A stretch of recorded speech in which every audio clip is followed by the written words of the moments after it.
What up, what up? Welcome back, ladies and gentlemen. Welcome back to another edition of the Boxing Voice Radio, and it's another hot button topic as the young Ryan Garcia has decided to nix the tune-up. No tune-up. Is he this generation's Earl Spence, or No. after making the bet with Earl, did some Earl rub off on him? He wants no tune-up. He's going straight into the Gervonta Tank Davis fight, and his promoter, Danny, seems to believe that is a bad idea. Ringwalk, what's going on, brother? How are you? And what do you think of the latest news that is Tank Davis versus Ryan Garcia? Nah, look, man, I think, well, first of all, good afternoon to you. And, yeah, champ, I definitely agree with Oscar De La Hoya on this one. I think Oscar, Ryan's promoter, has came out, and I'm on his side, and I think it's a huge mistake, and I think that Ryan will regret not taking a tune-up and going straight into a Gervonta Tank Davis fight without one. Why would he regret it? What is it about the tune-up that he's going to get? What could Mercito Gesta help him learn, figure out? What could be taught in that short amount of time that can't be taught in a focused training camp extended? Yeah, no, I don't think it's anything to do specifically with Mercito Gesta, and more so to do with another opportunity for him and his new trainer and Joe Goosen to get some rounds in and to work on things.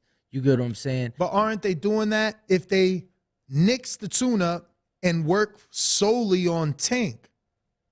Right, but now you're doing it only in the gym. You know, no headgear when you have punches coming back to you.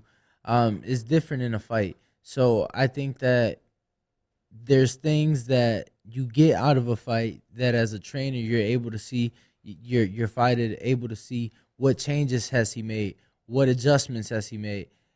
And, you know, without that fight, champ, I don't know that Joe Goosen and Ryan can get that, truly.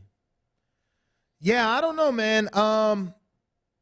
I don't know that I dislike the idea of solely focusing on Tank. They're giving themselves a lot of time. And let me tell you, Ryan is looking very good physique-wise. So much so that Tank is now concerned, is the word I would use, concerned with possible drug enhancement, PEDs.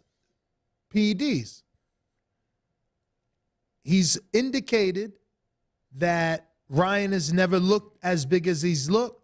He's gone out and said that if Ryan is cheating, you know, there will be a price to pay.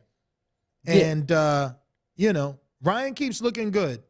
Yeah, no, I think, you know, a fight of this magnitude, no question that they will have the proper testing, the proper measures needed in place to, you know, ensure a safe and fair fight. I have no doubt that if anybody at this level is cheating, that they will be caught. You know, we've seen guys like Canelo Alvarez, you know, be caught for things that they may or may have not known that they were doing. Nonetheless, you know, I'm not going to say disregard Tank at all, but it's like when the time comes, we'll know.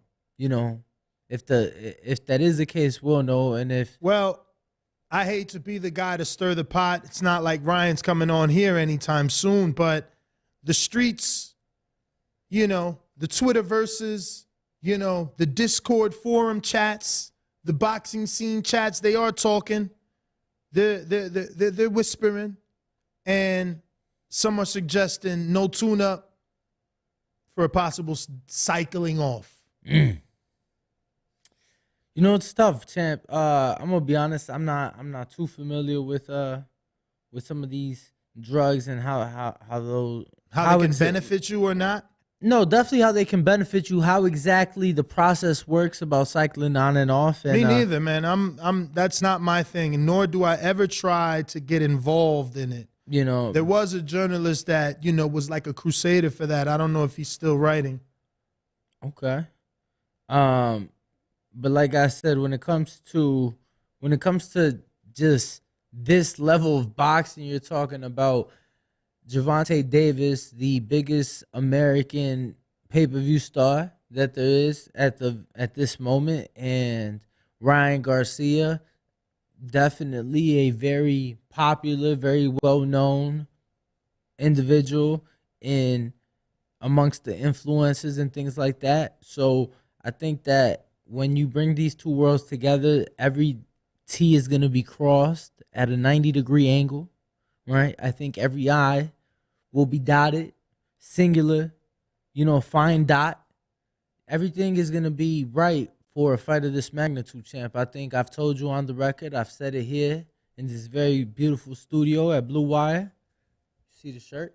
But I've said it. I think this is the fight that can generate Allegiant Stadium. I think this is the fight. And they still haven't announced the location. No, they have not. And, the fight would be during non-football season. So it'd be very easy, a lot easier to make. Yeah, champ. I think this is it.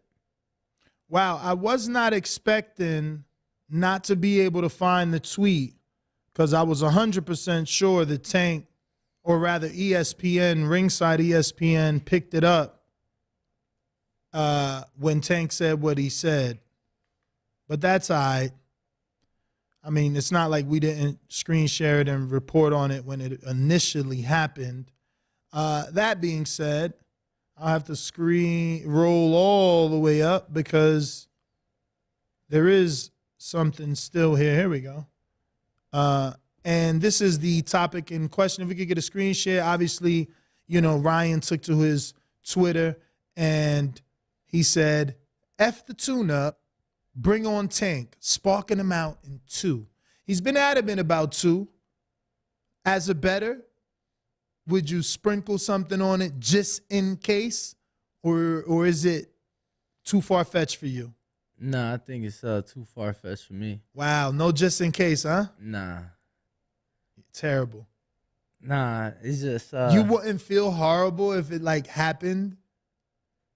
You would. Dollar in a dream, baby. I feel like you'd probably put some money on it. You're going to be like, I told you. Just in case. Just in case. Just in case. You never know. Yeah, no, I would probably just bet things like that, like $2 on he knocked him out in the second and, Tank goes down in the second, just in case he doesn't fully go Mystic Mac on us. You know what I'm saying? Just in case. But, yeah, man, a lot of people are not happy that he's nixing the tune-up, man. De La Hoya specifically, did you see that with De La Hoya? Yes, like I said, I was in agreement with Oscar basically saying that it wasn't a good idea, that Ryan should take a tune-up. So do you have that tweet pulled up? I'm trying to... For? Or you don't want to screen share the Oscar tweet? Yeah,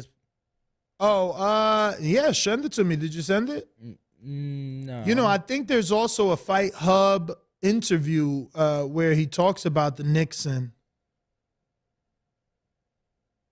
Bro, so as a side topic, because I know this isn't going to make the whole show, how do you feel about Chris Colbert calling out? It's gone? The Oscar tweet? Yeah. I mean, yeah, you're my promoter. You shouldn't be kicking my back in on my decisions. You should be riding with him. Actually, won't you come to camp and help me? But Chris Colbert. Exactly. How do you feel about him calling out a retired Heron? I didn't see that. Yeah? I didn't see that. How did that start? I mean, even when Heron wasn't, I think it was I guess it was right after the Shakur fight, he called him out. And, said remember that's how the beef with Shakur started. He said he would beat him up better, quicker, or got him out of there, something like that. Damn, Jamel didn't hold back either. Okay. Jamel Herring. Oh yes. He but he didn't hold back in the sense that all he said was like, "You fat, I'm not." It don't really mean like let's fight. Now, yes, he did say what weight, but again, that was more about his joke at how big Chris looks in his eyes. No, but he also said he doesn't have the mindset of a champion, and that he showed it when he turned into a track star. He said, "Hope his little reality show doing well though." Is that like being sarcastic, or does like Chris actually have like a show? I think Chris does have something. Okay. Remember, I think it's on OnlyFans. Okay. Yeah. So here we go. I knew they was out here. My boy Tone, the superstar, he'll never not have a Gervonta Davis deleted tweet. That's what I love about it. Shout out to my man Tone, the superstar. Thank you for checking in and keeping us up to date. So let me just also zoom in on this one so we can get two nice screen shares here. Bow. Bow, bow, bow. Let me get this. So this is obviously, you know how Tank do. He deleted tweet. I think he finally talked about this on the Brian Custer. I didn't get around to it yet. Have you? Nah, I haven't. People were saying, yo, he talked about the deleting tweet. So I guess they deleted, he talked about the deleting tweet. So this is the deleted tweet. He said, and I quote, "He never looked that big before. He definitely on something. Shit, the zone already proved they don't give up about testing." So this is based off one of his fans saying, "You think he on the juice? You got the juice now. You too young for that." What movie's that? Nah. Lord have mercy. I should walk away right now. Walk away. You won't How do the it. fuck don't you know? You ain't got the balls. You lying, won't right? do it. You lying. You this is you. Bro, like, You never seen Juice? oh, yeah, I've seen Juice. And you don't know you got the juice now. Like, that's literally when Tupac threw him off the roof, man. Or was it Raheem that threw Tupac or let him slip or whatever? So you don't even remember. You tripping? Nah, I ain't seen it in I'm some 100% right there. All right, next screen share. Wabam alakazam. So this is again Tank, right? So this is another follower, and he says someone is cycling off the juice, so they are skipping on the tune-up, huh? At Tank was right. And then Tank comes back and laugh out loud at Ryan. What's going on? And obviously, Tone, since you're listening, I need you to send me that new video that Ryan has working on the bands. Did you see it, Danny? No. Because that's what I'm saying. I don't know that he's wrong on foregoing the tune-up and working on him. My man looking like he's rebuilding his body. That's why people are questioning what he's doing, because he's looking that good. Hopefully Tone, the superstar, can send me that. I'm going to check on Ryan's Instagram, but he got this band video where he's working out. And King Ra looking like the man. Yeah, I don't know, champ. Nah, it's not I don't good. accuse people of anything, especially things that I don't have facts of. But I will say this. Hopefully, we see that shit by the summer, because I don't want Ryan to be like, Man, Cinco de Mayo, man. Yeah, no, I've been said that. Look, Canelo's gonna fight in the UK. Who's he fighting again? Nuss, what's the guy's name? The one that John Ryder. John Ryder. He fighting John Ryder out there in the UK Cinco de Mayo weekend, which means it'll be 5 p.m. on the East, and then you get this one prime time that night here in America. Ba-bam. Yo, so look at another quote I found. No need for screen share, I'll read, and I quote, "I refuse to do another tune-up. I'm ready for this moment. In my heart, I didn't want to do that to you guys. We coming straight for Tank.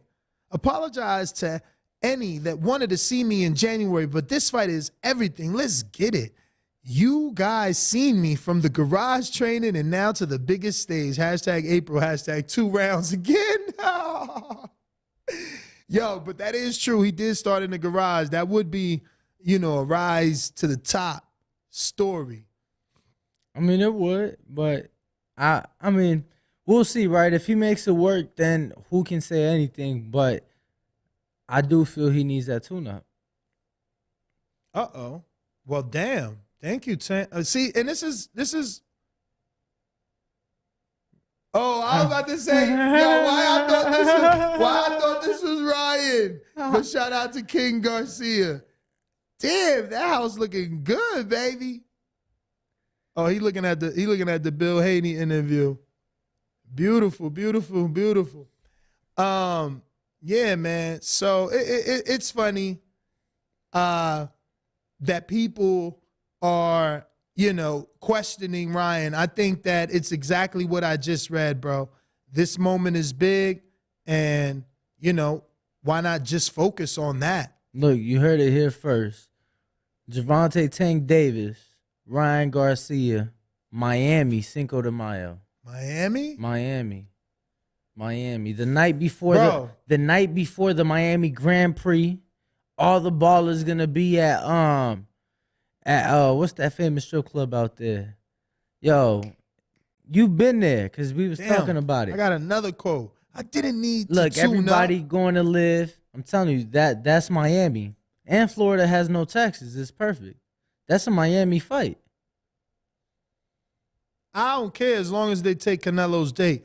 And I quote, I didn't need to tune up, and I don't need to tune up. I want to put on the biggest fights for the fans, so I've decided that I'm done fucking around. I'm ready to go right after Tank.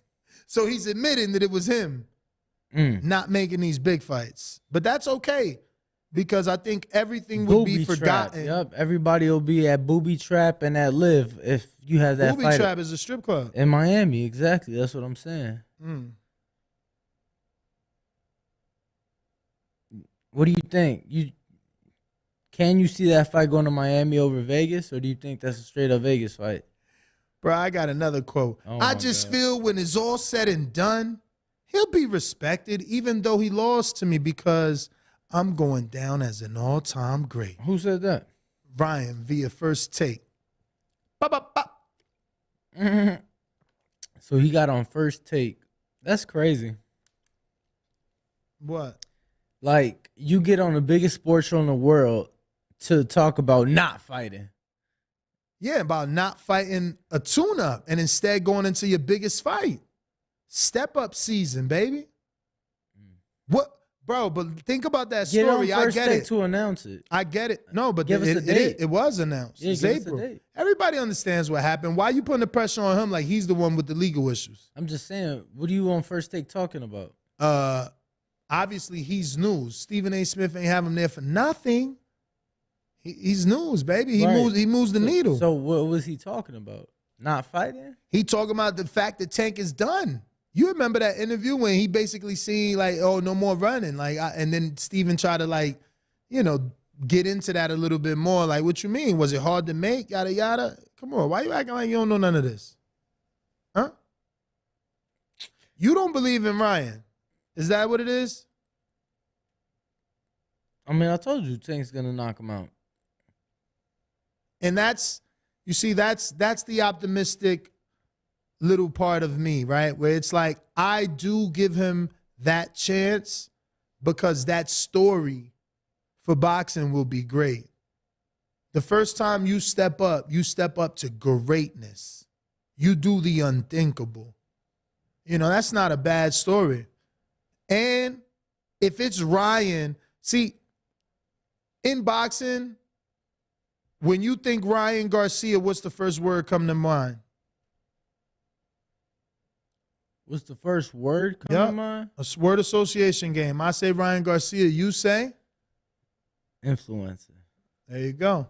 See, you don't consider him a real boxer, and that's why this win will be greater because of what you said, because he's an influencer. And when he does the unthinkable, he has those millions. How many is it? 10 million? That's not true. Is it 9 point something millions of followers what it is that will be influenced by his greatness? I acknowledge, how much of an influencer demand and draw he has. We're saying the same thing. So but I do think he's a boxer. But if you acknowledge that he's an influencer and you acknowledge how strong his influence is, what would happen if he did the unthinkable and beat Tank?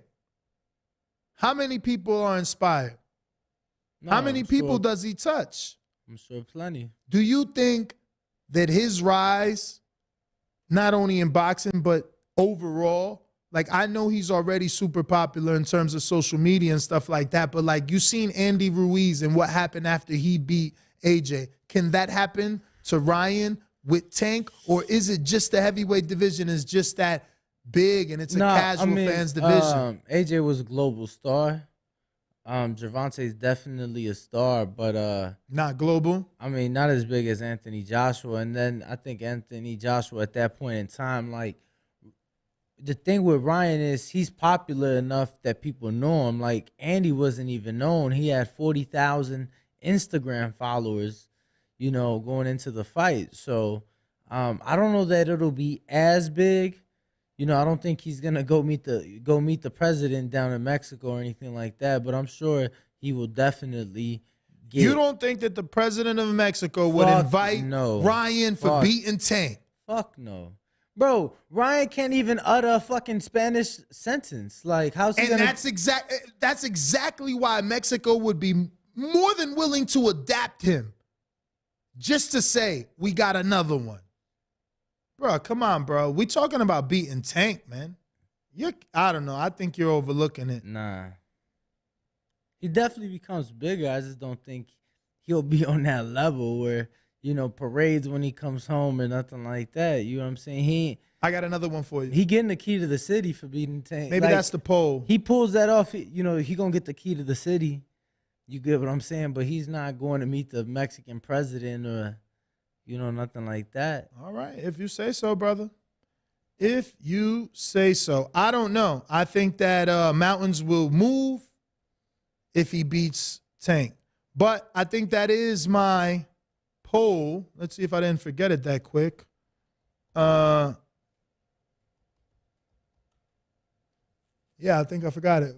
So we were talking about Ryan possibly beating Tank. So does he meet the president? Right? Or do we do it easier? Is Ryan beating Tank as big as Ruiz beating AJ? Oh, that's too easy. That's an easy hell no. All right. Okay, so I got to put Ryan beating Gervonta Davis. Is that as big as Ruiz Jr. beating AJ? Simple yes and no. Or do we got a third? No, I mean, I think I got to cheat. There's always got to be a third. Unfair to compare heavyweights. But we are having Lou DiBella on show today in about 7 minutes.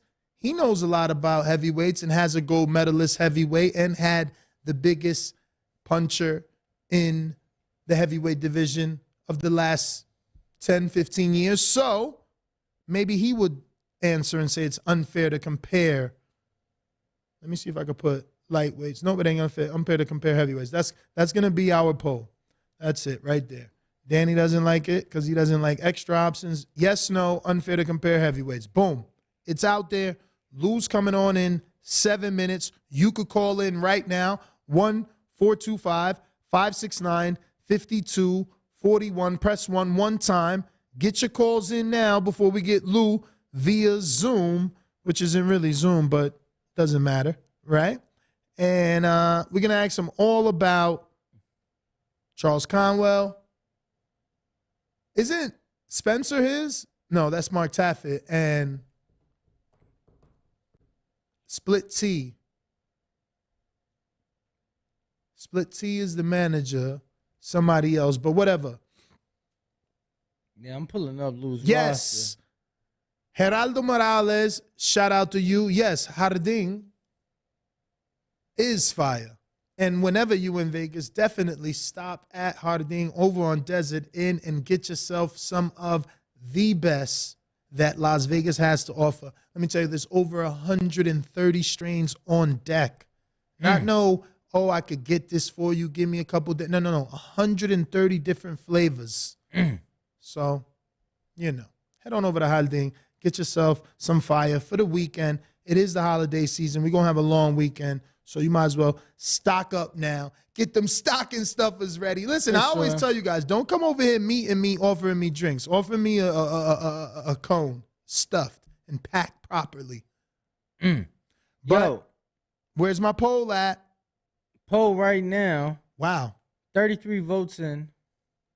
You put the negative energy trying to say that it's not as big as. I'm honestly surprised. I think it dropped 3%. Let's go, Ryan Garcia fans. Tone, where you at? Yeah, to me this is like 50-50 watching the numbers right now. But 53% of the people say no, Ryan will not be as big as AJ. Not AJ or Ruiz. 35% of people say yes. That's crazy. And 14 say unfair to compare. First of all, Danny, let me continue to give this public reasons to be swayed. AJ, all right, with all his accomplishments, you're not going to find a trainer in the business, and you probably won't find a journalist in the business, a respected journalist, a Rayfield, an Ioli, an Idick, a Coppinger, to say that AJ is more skilled than Tank. So how the fuck could Andy's win be greater than if you beat the lesser than man? Tank is the one that's sleeping everybody. Tank is the one that every trainer in the business says you haven't had to see him box. We know he can box. So how can Ryan not get more credit than Andy? Andy beat a guy that we knew was slightly vulnerable. Tank has not shown a chink in the armor or vulnerability. I need a haircut. Let this be the last time I go this long without a cut. I don't like it. I don't. Yeah, Nuss was just talking about cutting his own hair and shit. Yeah, because they be trying to play me like, yo, you went to the barber, you ain't do nothing. It's like, bro, look at all this hair. I don't know how they say I don't got hair. It's crazy. But yeah, man. What do you think about that? That's not a good debate to your whole, he can't be greater than Andy? Like, who's the more skilled fighter? I mean, one guy's a unified champ. And the other guy's a 4 times champ. Yeah, one guy was a current unified champ. And one guy was a 3-division champ. Yeah, the other guy was a 2-time. Oh, no, he wasn't 2-time yet, huh? Yeah, he won his belts back. The other guy ain't had to lose, so he ain't 2-time. He 4-time. Yeah, it don't matter. I mean, I don't know. He really 4 or 5 time. Y'all the ones say that weird shit. Each belt is a time. Nah, that's just you that says that. That's not true. That's not true. That's not true. You making stuff up. First of all, it ain't like he even won them one by. Yo, that's why I gotta get a haircut so you can see my hairline, you hater. He said Andy made history and took all the belts. First Mexican heavyweight. And Ryan would make history beating the first, giving Tank his first loss. That's the worst loss. That's why AJ's is as bad. First loss is your worst loss. Look at Broner. Damn, why no whistle came out? Yo, first loss is your worst loss. I'm telling you. Look at Canelo. Bro, you don't even believe that. So why? What? I'm naming people with their first loss, their worst loss. I'm saying, but you don't believe that he'll become bigger than Andy. I believe he should. I don't. Tank is a bigger name in boxing, not globally. This ain't a popularity contest. Who could fight? Right, but who could fight? You know that Tank could fight. You know that this shit is a popularity contest. When we do those little memes, and it's like, Danny, you going to war, pick 4 fighters. Are you not picking Tank? Yeah. Oh, okay. Is AJ on your team? AJ, of course. Of course, bro. He the warrior. Look, chiseled warrior. Bruh, first of all, I'm picking Wilder over AJ. We already seen he willing to die. One dude got to get psychotherapy and sports psychologist. I'm picking Fury. Out of the heavyweights, word is born, I'm picking Fury. I'm just saying, you can pick Fury. He is a fighting man. Shit. But again, I'm picking Wilder over AJ. I'm thinking Fury over Wilder. Yeah, for real. Big wins is a popularity contest. Of course. Of course. And that's why Andy was as popular as he was, because AJ was a global star. But Tank is not only a superstar, or at least a boxing superstar, but he's also perceived as one of the best. What are the odds? You know what I'm saying? Because Andy was a huge underdog. Bro, let's look. Which is what helped his case. Yeah, he was a 14-1 in most cases, right? Pro boxing odds, like let's 25 to 1. Do we have any celebrity fights yet? Not yet. They don't even have it. They disrespectful. I'm going to have to just Google this straight up. They disrespectful. Gervonta Davis. I'm just saying, champ. First, you can't. Ryan. It's not always the same. Garcia. Boxing. Are you listening? You're not even listening. What? What? It ain't the same, bro. One guy nobody thought. Like, you called me that morning. Wow, you're Bro. right. No, you won. It's very close. It's very close. But, I mean, that still says something. Andy was not supposed to win. This is a 50-50 fight. Damn near. Bro, Ryan's a plus 150. What they got Tank as? Minus 195. Oh, y'all better go dump your life savings on Tank. That's the best odds y'all gonna get for 2023. Minus 195. Go withdraw your child. Don't listen to him. Go withdraw your children's Gerber plan that you done had since 02, 03 when they was little kids. Stop giving and go this put it on betting Gervonta advice. Davis. It's not nice to give out bad betting on advice. Gervonta Davis. 195? Mm-hmm. Oh man. Yeah, that's the best odds we done got since the first Devin George fight. Oh man. Let's do a betting show right now, champ. Let's do a betting show right now. Looks like we should be getting Lou in a bit. So I'm going to pull up. All right, looks like he just connected. So if you guys want to cut to promo and get him situated, we're ready whenever you are. And I will get to the people's questions, get those pulled up so we can, mix those in. And I'll throw you lead so you can lead with whatever you want. And then I'll go to the people's questions.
What up, what up, what up? Welcome back, ladies and gentlemen. Welcome back. And we're joined by world-renowned promoter, Lou DiBella. How are you, man? Thank you for joining us.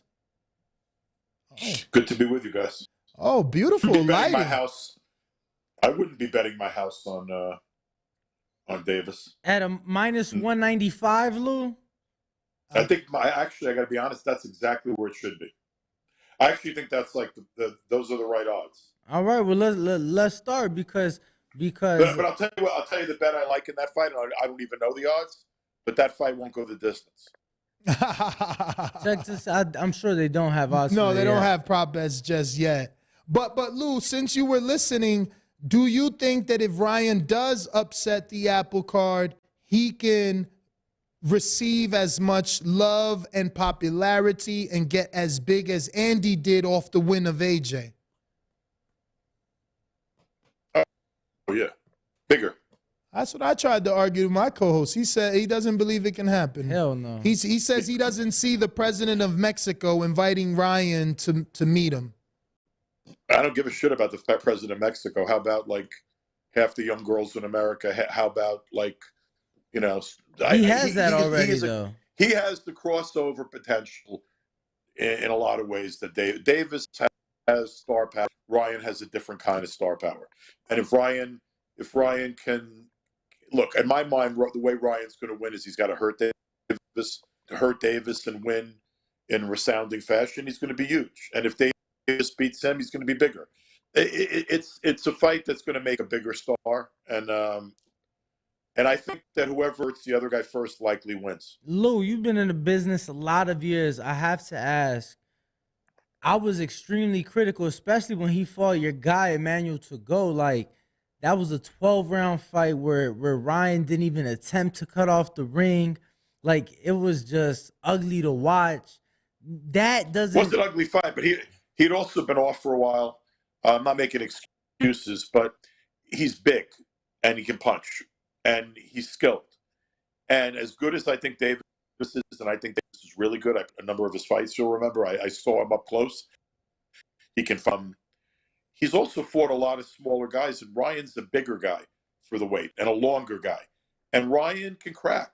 And anybody who's bigger than you that can crack poses danger. So, like, I think it's a really dangerous fight for both guys.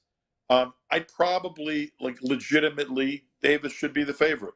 I think he's a little bit more seasoned, a little bit more experienced, and probably at this moment in time, a little bit boxer.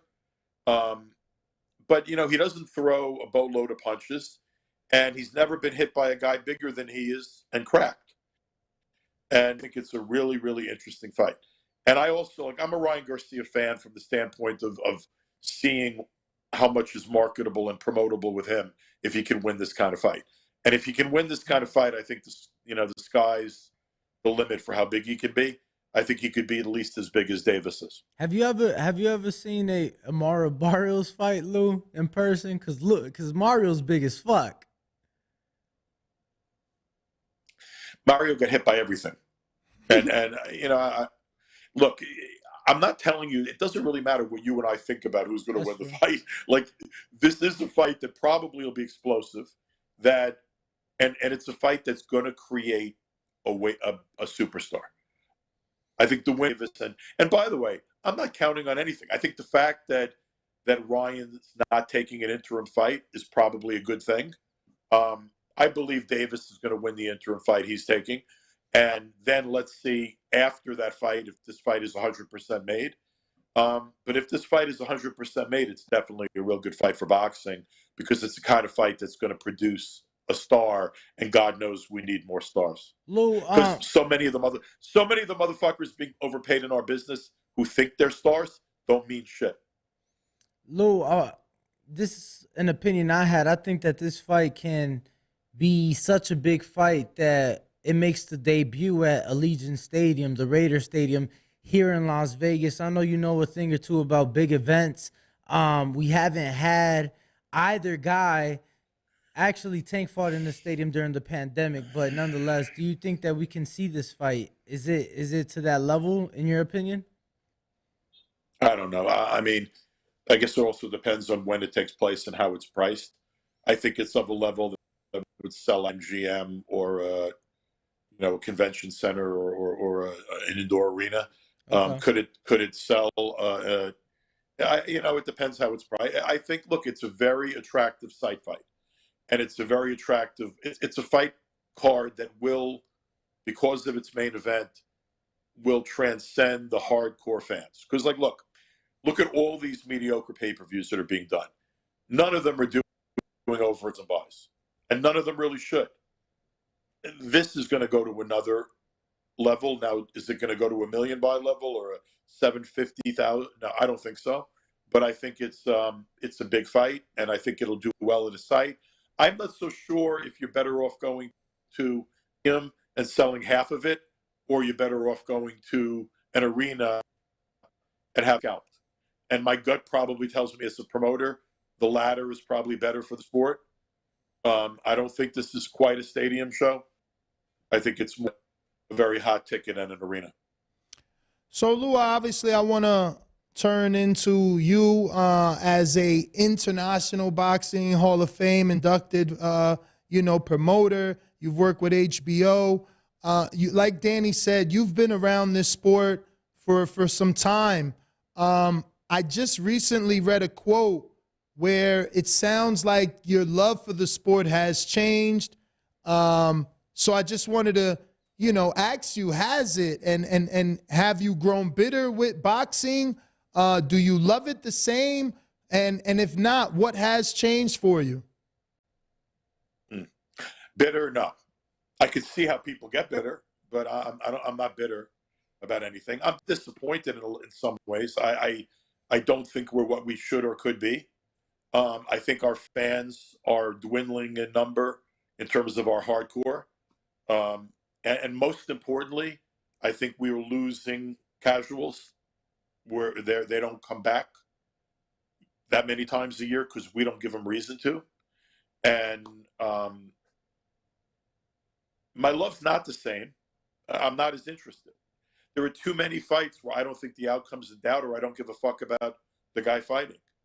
Because some guy tells you he's a superstar doesn't mean he is. If you're not fighting the best guys to prove that you're the best, then you're not really, and most of the public doesn't know who you are, you're not the star you think you are. And at the moment, at this point in my life, after 33 years in this business, I'm not that excited by your average wrestling show. I'd rather go to a club show that's well matched than see an ace-hitter fighting someone with zero chance, and then screaming about how wonderful he is because he beat an overmatched opponent. I'm not, I'm aggravated right now with Terrence and Errol.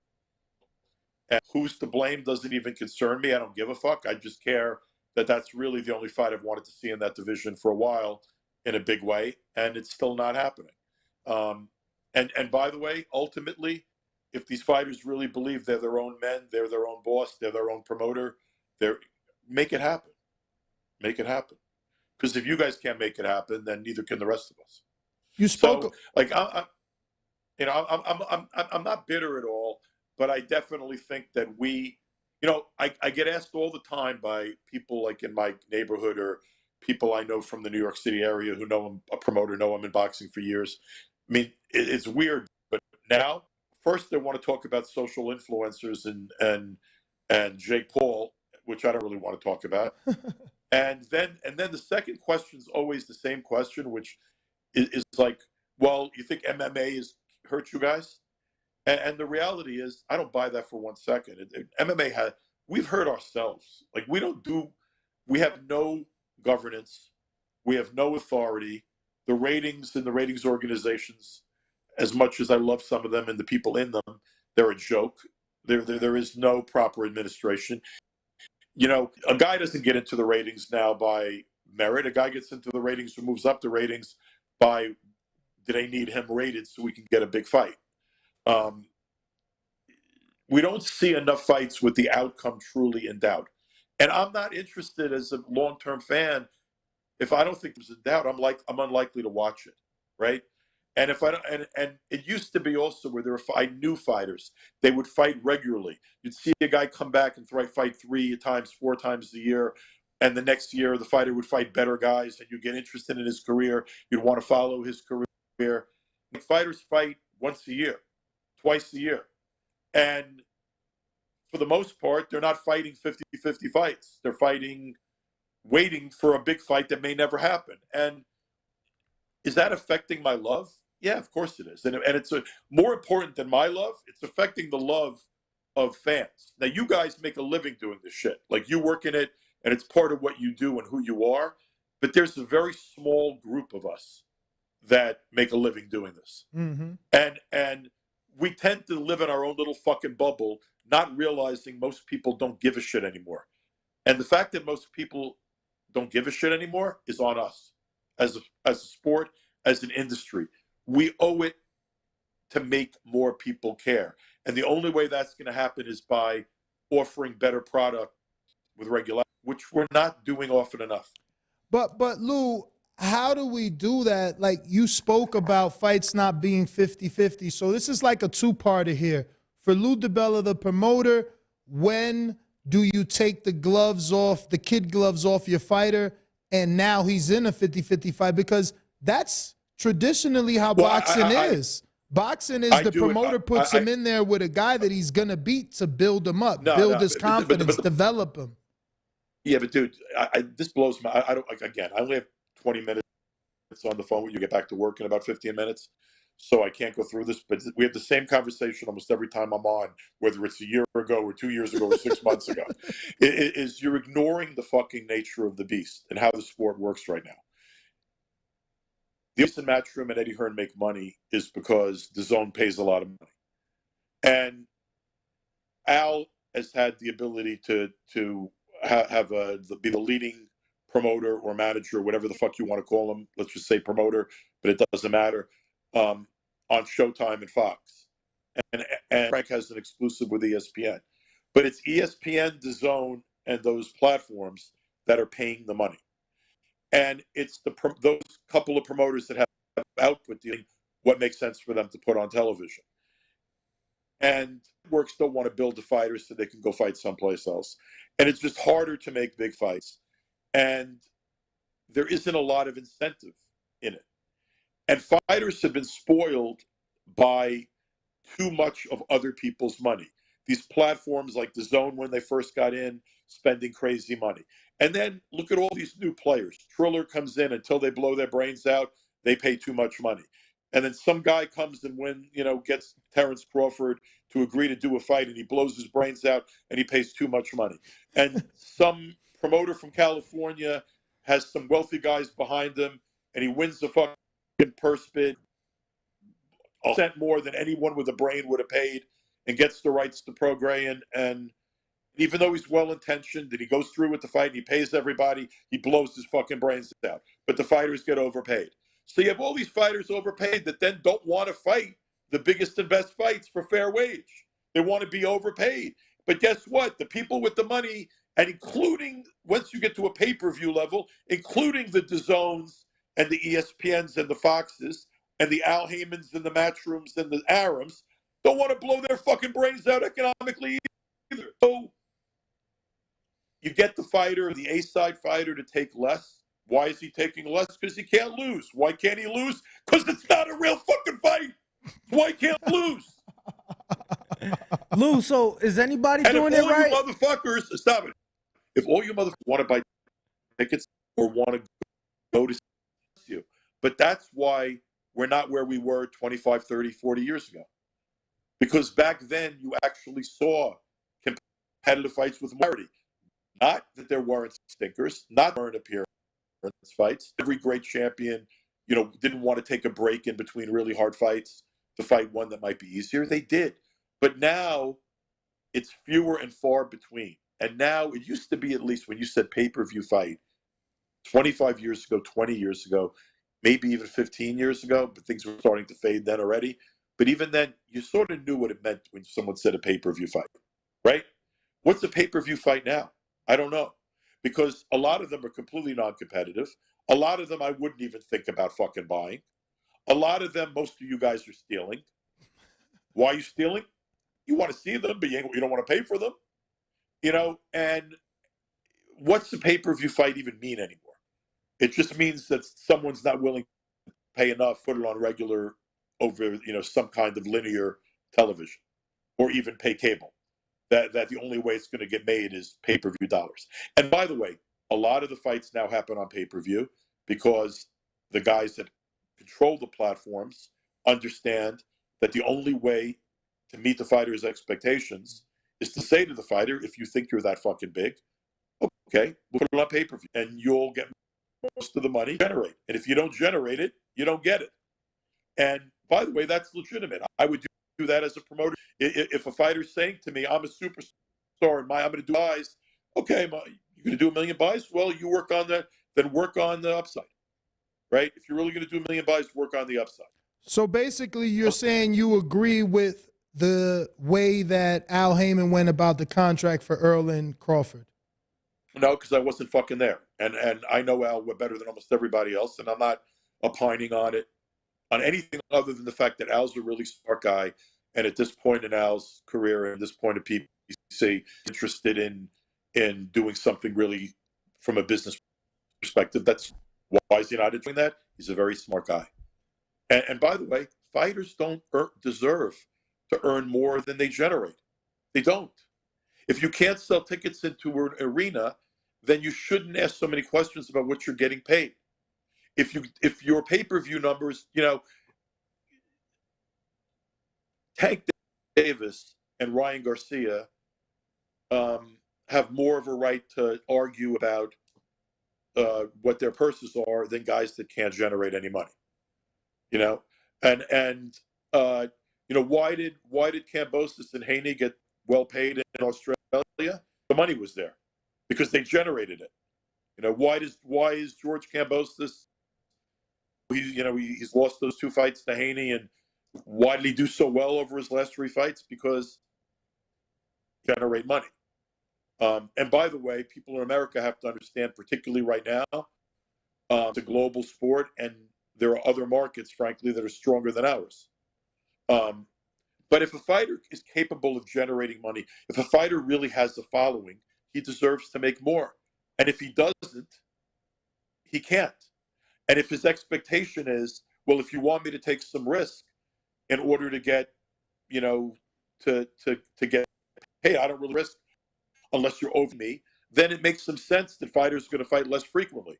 Because no one in this marketplace, maybe a platform like a DAZN, is willing to blow their brains out, but their promoter, Eddie Hearn and Matchroom, they're not willing to blow their brains out.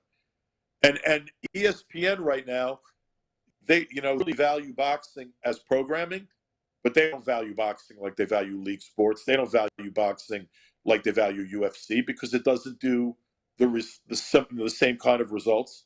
They like the sport for the money they're paying for it, but none of them are interested in bankrolling a pay-per-view fight and losing money because Terrence Crawford or an Errol Spence or a Tyson Fury or someone else thinks that they're worth more than they are. And why do you think people are running to the Middle East and insane, crazy money from people that don't care about whether they make it or lose it? Because that's how you meet the expectations of the athlete. Because if anyone thinks that Usyk and Fury is a big event in Saudi Arabia or Dubai, the way it could be a huge event in Las Vegas or Great Britain, you're wrong. So I'm going to get to these people's questions because I know you're pressed for time. I got Ruin a 504 who says, how long will you continue to work with Probellum? Right now I only work with Probellum on a few fighters, and I'll continue to work with Probellum as long as it makes sense. But right now I have a contract for a few fighters, and I'll continue to work with them until those contracts run out. James Valdez, San Antonio, Texas says, I was rooting for Kambosos when he went into that Tio fight, not just because he was the underdog, but mainly because he was under your banner and I wanted you to get the win. I've always liked the way you conducted yourself. No question, just wanted to say salute to you. It's very nice. Thank you. And look, right now particularly, and not just for myself, because you got to remember the majority of promoters in the Northern Hemisphere don't have exclusive tracks. And the majority of promoters, entire world of boxing, don't have exclusive contracts and deals. There's a handful that do. And it's very, very difficult in the absence of that big win out of nowhere every so often to a business. People don't understand that developing fighters, for the most part, I'm not making money at all. Getting a young fighter, right now, the majority of fights aren't televised. I mean, I pay to produce Broadway boxing and put it on television. I'm not getting paid. So the exposure that my fighters are getting, it's money I'm investing, not money I'm making. And it's a very, very high risk business as a promoter when you develop fighters, because out of all the fighters you work on, the number that actually become stars or win a life-changing fight is a handful. So part of it is you need to get lucky now and then. So nice to have somebody happy that I had. And I'm grateful to George Kambosos, too, for that performance, for what it was able to do for so many of our lives last year. I mean, those two events in Australia were big, big events, and they were life-changing and company-changing events for a lot of people. Absolutely. I got Brandon in Houston that says, thanks for coming on, Lou.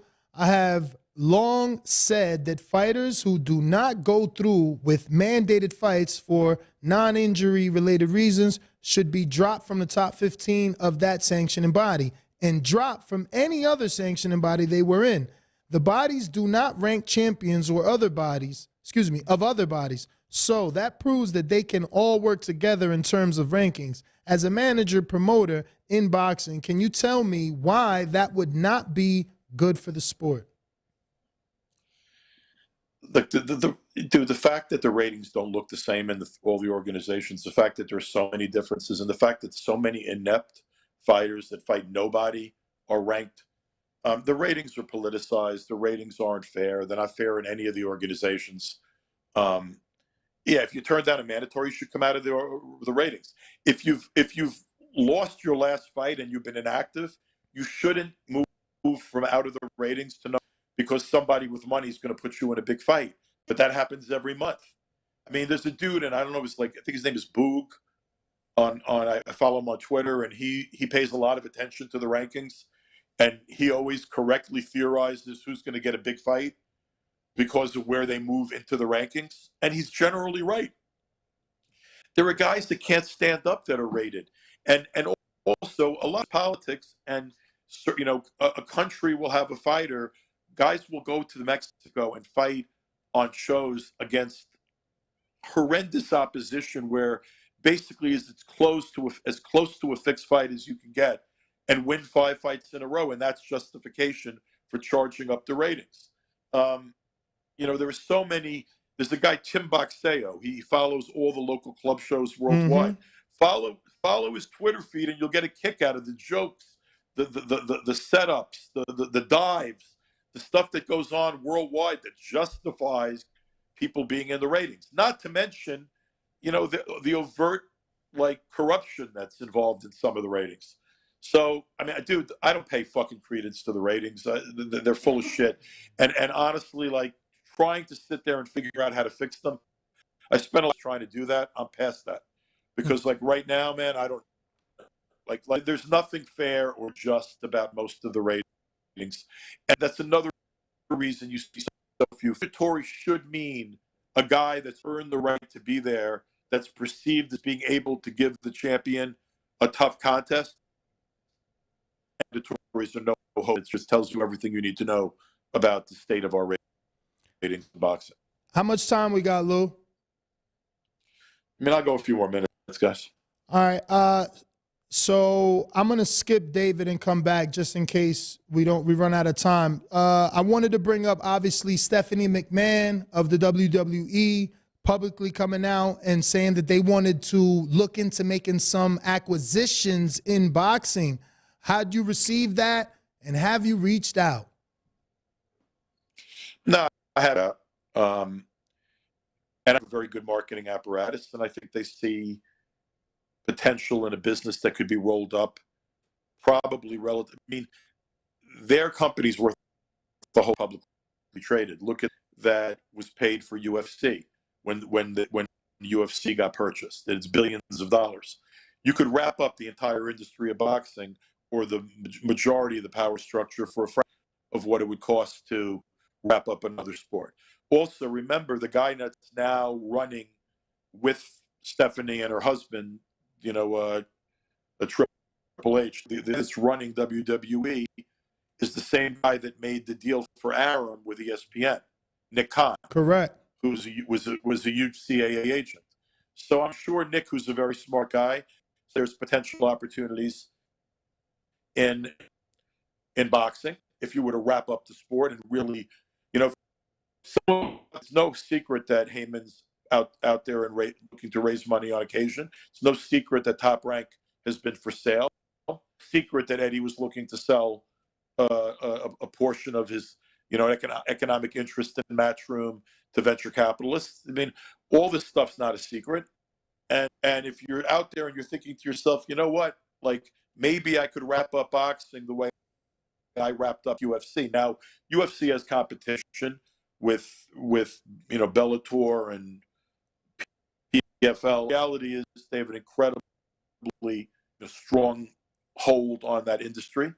And if someone went out and took out PBC and Matchroom and Top Rank right now, and those television deals that those three organizations had were able to maintain themselves, because I don't know how much time, for example, ESPN and Top Rank are bound together. I don't know how long Al's deals are. I don't know how long Eddie's deal with DAZN goes. But if those television deals come with the picture and someone can wrap up those entities and then go out and wrap up a number of the other smaller companies, and for a fraction of what it would take to purchase a UFC or a WWE can wrap up boxing, that's pretty powerful to put into a portfolio that already includes WWE. And WWE also understands sports entertainment, and boxing would be a lot better off if we stood that we're basically sports entertainment also. That being said, Lou, last time me and my co-host checked, they had over 92 million subscribers on their YouTube channel. Now that you know that, would it make more sense to try and make a phone call since you're paying television to put your shows on, do you feel you'll get a more residual effect from putting them straight to their YouTube channel? Whose YouTube channel? WWE. WWE is not going to lend their brand to something you're paying. Unless they. No, but my point being that you're saying to pay them to put it on YouTube. I mean, because you're paying to put them on TV. I mean, maybe they look at it as licensing, possibly. I know I'm fishing here, but I'm optimistic. Ness, I need the sport to grow. Ness. I hear it in your voice where you're coming. Vince McMahon and the McMahon families had a hold on that company for a long time. They brought in a guy who was a top agent and a TV guy to run it, to help them run it. They're not looking to televise our programming. They're not looking for Lou DiBella's product or Eddie Hearn's product or Bob Arum's product. I would guess the same way that UFC took a look at boxing. UFC actually considered at one point, it was out there buying Top Rank. UFC was considering making major plays into the sport, and UFC came to a point where they said, I don't think it's worth our aggravation right now. We want to pay attention to our mothership. And if anything, they've moved away from that thought process. If WWE, it's not going to be in some small way, and they're not going to take phone calls about putting Broadway boxing on their YouTube channel. If they're going to get into it, it's going to be because they see an opportunity to create something that is bigger than it presently is right now by bringing up the assets that are out there, by investing in the sport and putting it under WWE, some kind of WWE control. And if you listen to what Stephanie said and what talked about her interview afterward, it was more like exploratory kind of conversation than it was they have any big plan. But like I said earlier, I could see Nick Khan exploring something in that area. They're a publicly traded company. They have their own issues. They need to show areas where potentially they could grow. If someone actually effectively could wrap up boxing and try to... Eddie Hearn came to America with this giant bankroll and thought he was going to take over our industry. And he's back in England, and say what you will, at least with respect to America, he's back with his tail between his legs. little bit. We easy to Lou, come into this country and just take over our sport. what's But that? somebody, what? But What's that somebody would number surely that it would. I think it would take to to wrap up everybody? To wrap up Heyman, Bob, Eddie, Frank. all the small players too. Because if you leave small players, they turn to big players. Virtually nothing compared to big time sports. $500 million, 500 million. You could probably wrap up this sport and have be by far the force on the planet in boxing. $500 million. And by that, but it has to be done with an understanding of things. It's not. See, the reason you want to wrap it up is you want to make sure UFC's product on a show by show basis is better than boxing's product on a show by show basis. Why? Because they force the best to fight the best. They force fights that people care about. And in our industry, that doesn't happen so much. Why? Because we're Dodge City. It's every man for himself, or every platform for himself. There's no central authority. You know, by the way, a sport that desperately needs it, that's way smaller than most of its competition, we don't need 4 sanctioning bodies with 4 separate ratings and 4 separate champions. You know, you're way better off with 1. Absolutely. Absolutely. Lou, I wanted to ask, we've seen boxers kind of have that crossover with the WWE, WWF. Floyd did it back in the day. We've seen Tyson Fury recently do it. Logan Paul, if you will. Ali back in the day. What boxers currently fighting do you think can have that crossover and get that exposure from WWE? More than you could name. There are a lot of them that have personalities. A lot of the women in the sport have personalities and brands. A lot of the men do, and you never talk to them, and no one ever interviews them. Here's the reality. WWE's not going to give a fuck about any of them. The reason they cared about his brother is because they were stars before they came into WWE. I mean, Logan Paul and Jake Paul had gazillion followers and YouTube followers and all sorts of people that cared about them, and they took that brand. Jake took it into boxing. Logan's taking it into WWE. Probably at some point Jake will follow. WWE is going to be interested in people that are marketable, that have star power, that are celebrities. Most fighters aren't celebrities. And the funny part is, a lot of our fighters who think they are walk down Times Square and no one would know who the fuck they were. Lou, so recently you signed Lucas Brown, and you have a handful of heavyweights. I know you don't have a network deal. Is that the reason that those heavyweights haven't fought each other? And I'm speaking most specifically, obviously, your gold medalist. Like, he needs some of those guys on your roster to put his name out there.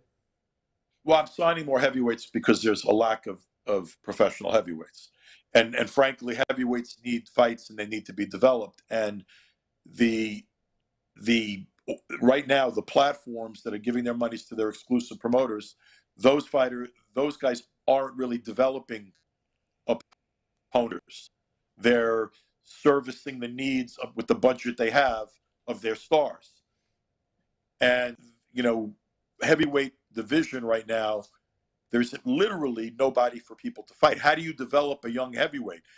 He's not getting developed fighting a guy that shouldn't be even in the ring because he's been knocked out 10 times out of his last 15. You know? And look, I mean, even Rydell Booker, I put Rydell Booker on a card. He's a professional heavyweight. Sean, I paid Rydell really fair wage to fight Shaw in an 8-round fight.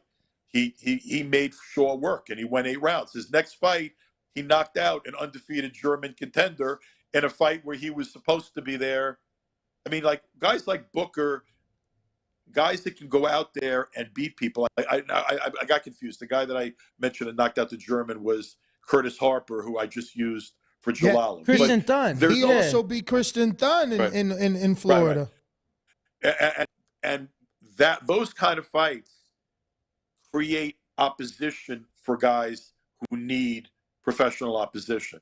But a fighter that's lost 10 in a row or 15 in a row, he doesn't prove anything. And a guy whose record is 15-0 because he's beaten 15 guys who were literally no hopers. I mean, I don't want to pick. I don't want to pick on Chris Lovejoy, but all you had to do was look at Chris Lovejoy's record and know he was going to have a problem with the real guy he fought. And what happened? He did. I've said before, I can get a ham to 15-0. Building a ham sandwich to a 15-0 record does nothing to help the sport of boxing. We need to create contenders. We need to create opponents. We need to create, and in a heavyweight division that now has some stars, I'm seeing an opportunity in signing guys who are legit professional heavyweights because there are so few of them. So speaking of developing, obviously you've been doing that with Stephen Big Shot Shaw. I've been knowing him. I mean, Jalal is willing to fight anybody. We reached out and offered fights for good money, and you know, fighters don't want to fight Jalal unless it's a heavyweight title. I mean, he's a 6'8" animal who has like concussive power and can move, and like unless you're getting paid a lot of money, guys don't want to fight that kind of guy. It's not so easy to develop a young fighter. It's very, very expensive. But if you want to develop a good fighter, you need to make that kind of investment. Now, there's an advantage to Eddie and to Aram and to Al because they have big bankrolls. But frankly, they're using their bankrolls for their A-sides more than they're using their bankrolls to build opponents and develop big fights. And that's one of the reasons why we don't have the same overall quality of boxing on a regular basis as we used to. That's not to say it sucks all the time. It doesn't. If it sucked all the time, I wouldn't be doing it, wouldn't be talking about it. But we're not putting our best foot forward often enough. We're not creating competitive matchups often enough. And we certainly aren't energizing and invigorating our fans often enough. And if I have any wish for all of us in 2023 is that it's a more competitive, star-studded year than we had in 2022. Because, like, I don't care what people say, we had some good fights, but unless you're the hardcore fan, we didn't satisfy the interests of our overall wider fan base, and we certainly did very little to attract casual fans in 2022. So, Lou, when it comes to Jalalov, what's the plan? Oh, we lost him? I'm here. Yeah, Lou, Hello, so I I'm was here. just asking, what's the plan with Jalalov? Because he's not Plan ranked, is to- and I know you said you don't play the he's Saints. ranked. No, he's right. No, he's Which right. organization? He's like WBC number 16 right now. Yeah, And okay. that's about where he should be. He shouldn't be able to fight for a world title yet, but he's a 2 away from that. So a spot Look, behind Big Baby? he's around there. Yes, yeah, but he's a gold medalist. Or spot. He's a gold medalist. and I mean, if you would have played the rankings like you said, he would be like, Dude, there is no rankings. Ness, wake up, man. The rankings are about money. How their money? 3% of sanctioning fees, 3% of purses, and promoter sanctioning fees. yeah, but What's forces that based the on? fight, What's though, paid for? Lou. Stop. No, man, no, it doesn't. Because unless you're bribing them, it's about how much money you legitimately bring to them. And if Top Rank has an exclusive with ESPN, the ESPN budget, sanctioning organizations understand they have to serve the interests of Top Rank. Mm-hmm. The sanctioning organizations understand they have to serve the interest of Matchroom because Matchroom owns money, and PBC because it's Showtime's money. And for the rest of us, we'll pay our sanctioning fees for the fights we can make. But if the television money's not there for the fight, the sanctioning fee's not there for the fight. Think they give a fuck about who's really the best guy, or you think they give a fuck about their company making money? I think you're right. They care about their company making money, but when fights are mandated, it forces the conversation of that fight. But who decides if the fight's mandated? And by the way, you could be mandated and sit there as the mandatory for 3 years, or you could be mandated and one The shit don't happen. Eddie or Bob makes. No, you could be mandated, sit there forever, or you could be mandated and told you're going to get stripped if you don't fight the guy next. And that's all about the money. Absolutely, but it still gets you fights. Like Lubin had how But many? what's your fucking point, Ness? My point is, I $1 want million Janilov to get a real fucking fight versus real fighters that people care about. Okay. And if you played the sanctioning bodies, he'd be higher ranked. Look at this guy. You wait a minute. I was just at the convention. This fucking guy, number 8, Zan Kugabuski, he fought a dude that was overweight. That Don Majeski is arguing that he should not be ranked. He got ranked over Odawa Valine, who beat Dominic Brazil. What? Okay. Yeah. So now he's in. He's. Do you know what's going on behind the scenes and how he got ranked? What do you mean? Do you know what's going on? I mean what I say. Do you know how guys get ranked? Do you know how the politics of these organizations and stuff? You don't. I don't. And the real. Well, that's the bottom line. If you think anything is fair, it's not. But it don't have to be fair. You got to play the game, though. No, I ain't playing the game. I'm not bribing people. I'm not whining and dining people I don't fucking like. I'm not kissing the ass of people I think are criminals. I'm not doing that shit. And if that and by the way, I wouldn't have to do that shit if I had a big enough budget behind me, because they would understand that if why is Derek Chisora fighting time after time after time, and he'll probably fight until he's brain dead? Well, people in Britain will pay to watch him, and the networks in like the Zone will pay for his fights. And if that's then he's going to continue to get ranked no matter how many times he loses, no matter how much he's in danger. Yeah, but what's the key reason? Because it's money. Because he generates money. Exactly. He's got a fan base. He sells tickets and pay-per-views. That's always going to be what moves the needle. No, what moves the needle is the budget. If I could go in and I had a DAZN budget to say I'll pay $1 million for the next Jalala fight, including I'll overpay the opponent by $200,000 to get him in the ring, then I can play with the rankings, because I have funny money to deliver to the people that make and determine the rankings. I don't have that funny money to play with. So therefore, that's not happening. So I have to go the old-fashioned way, make the best fights I can make and move him up the ratings in a more deliberate and slower manner. I'm pretty good at that. That's how George Kambosos became a mandatory. That's, my fighters do get opportunities. Stephen Big Shot Shaw. Stephen Big Shot Shaw. You just put him in position. I want to double back to him because he is fighting Vito Guida. That's his name. Vito? Guianella. He's fighting Villanella. Guido Vianelli. That one. Guido Vianelli. Guido. He's Italian guy on Vianelli. ESPN. We got him into that position. Now he's got to win that fight. He wins that fight. He's won on ESPN in a big position. He'll be moved into world ratings coming out of that fight. Now And here's then the double question. As he starts continuing to rise and Jared Anderson continues to rise, if they establish themselves as the two American guys, they're likely to meet at some point next year, later in the year. So we have to build bigger fights, but it's harder. It's a little bit harder for me, and it takes a lot more work because I don't have an exclusive deal with a platform. I'm not crying about that. It is what it is. Is Shaw more developed than Guido, in your opinion? Yes.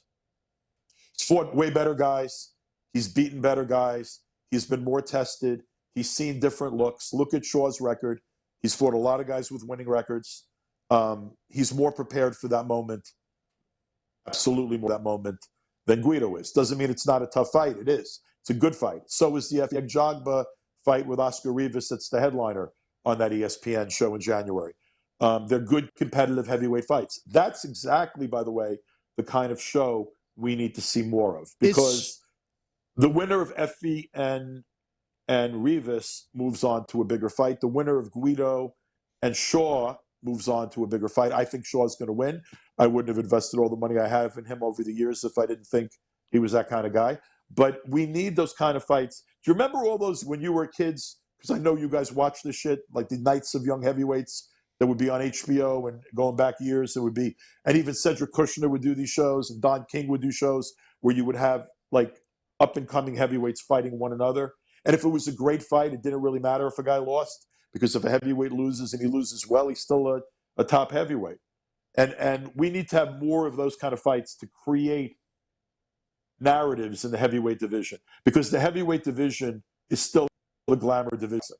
Lou, and I gotta be nosy here because last time we had you on, you made it clear that you did not want to give up your fighters to any other promoter, but Shaw getting this opportunity has me feeling like maybe he's being co-promoted now.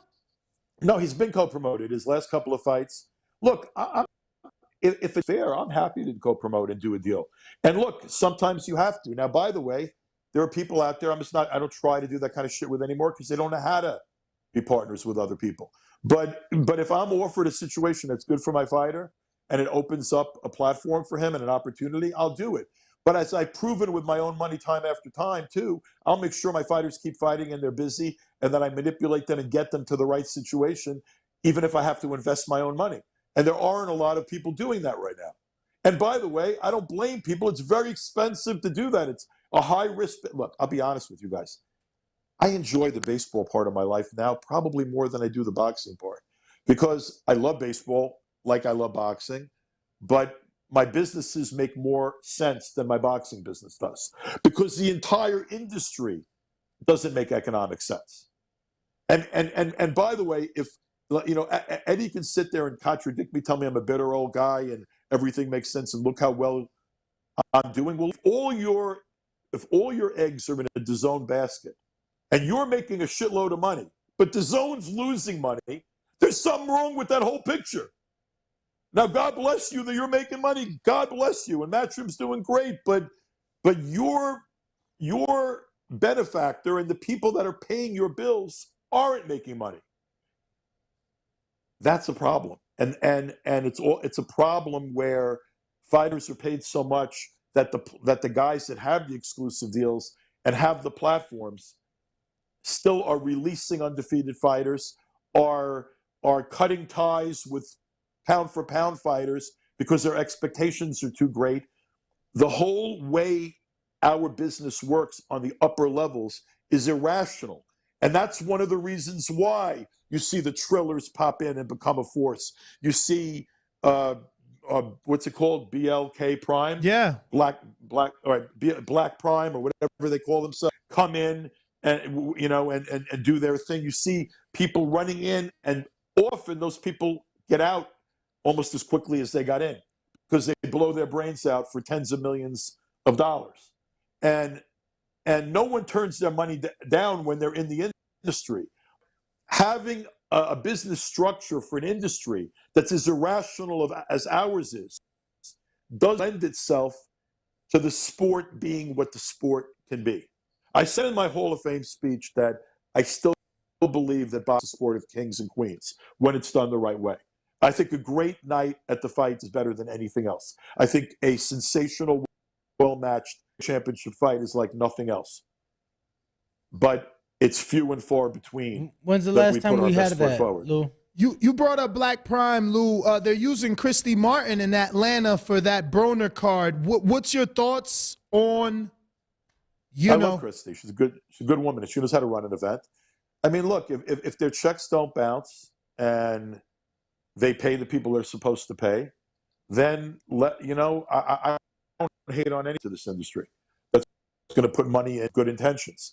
Look, I got to tell you, I'm not going to get into talking about the guy, but I had a long conversation before the Prograis fight with Cepeda, with the guy that bankrolled that fight, one of the partners in that fight, and he was a well-intentioned guy.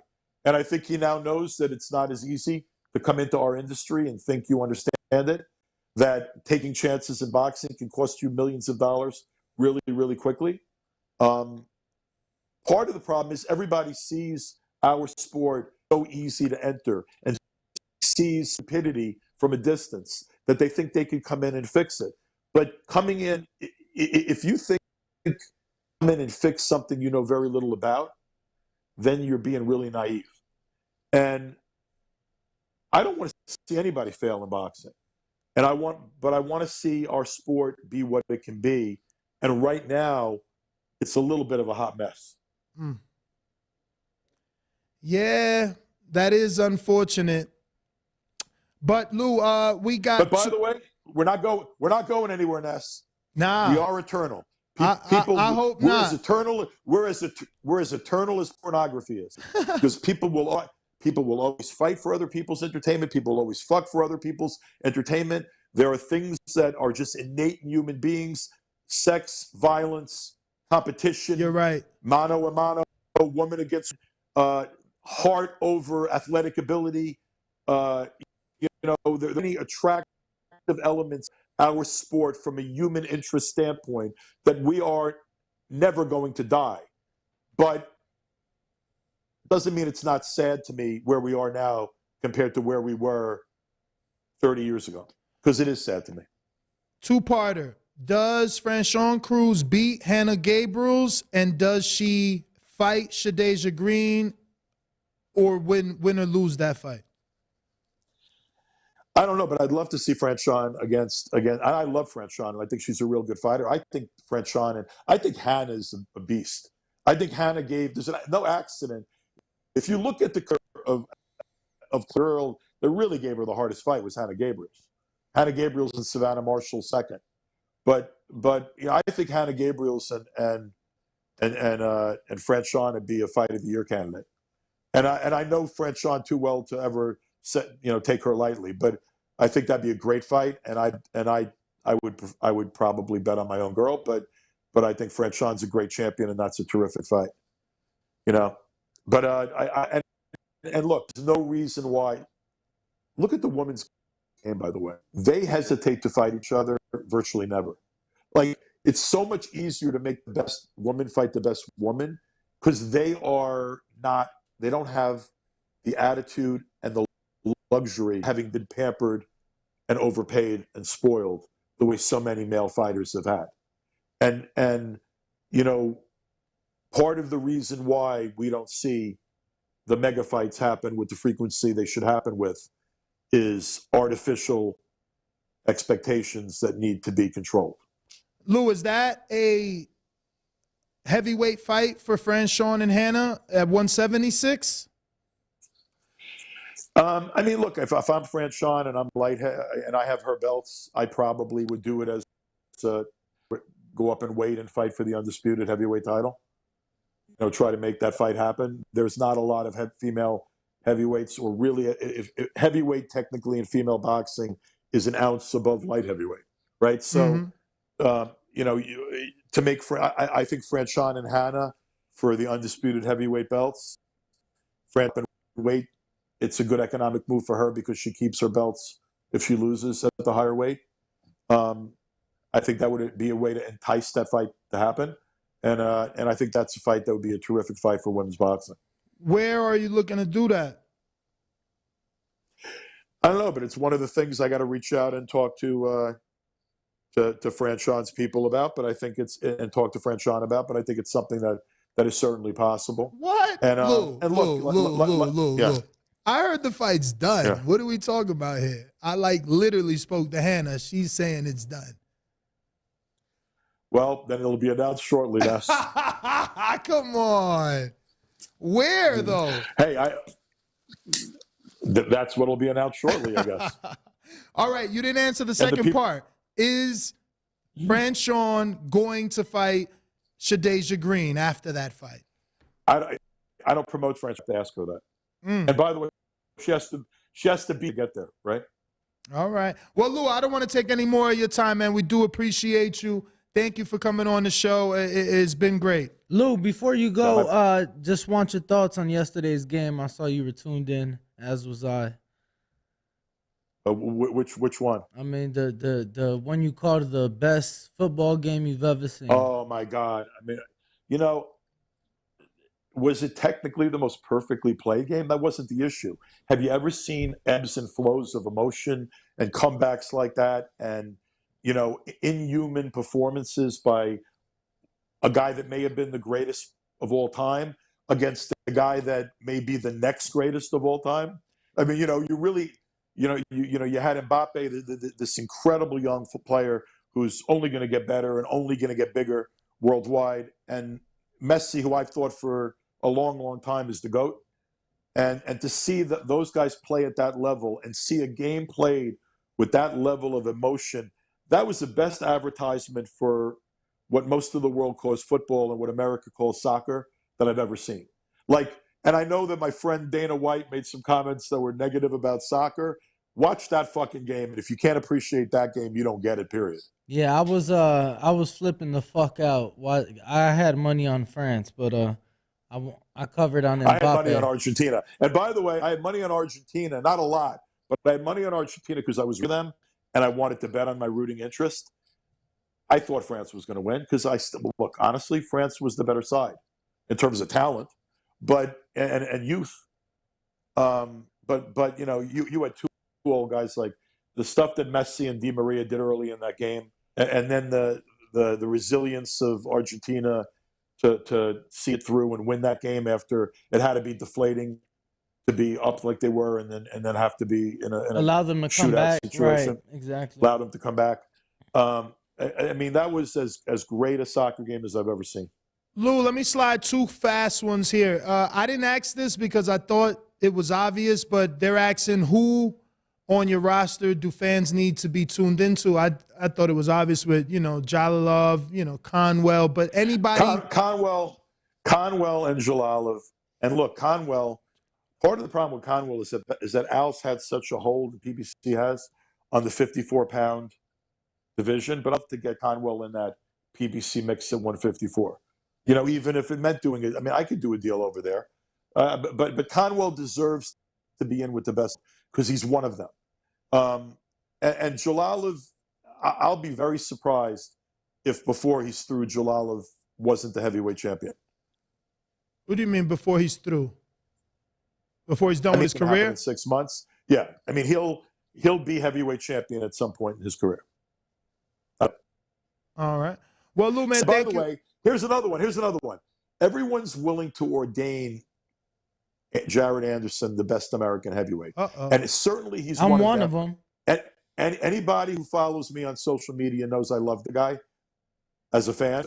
Like I've told them, I'm a big fan, particularly right now. I think his offense is as explosive as any heavyweight out there. I think he's got to work out a little bit. He's a young heavyweight in prospects. I think Shaw has not the same exact skill set in specific areas, but I think Shaw is of that same level of heavyweight.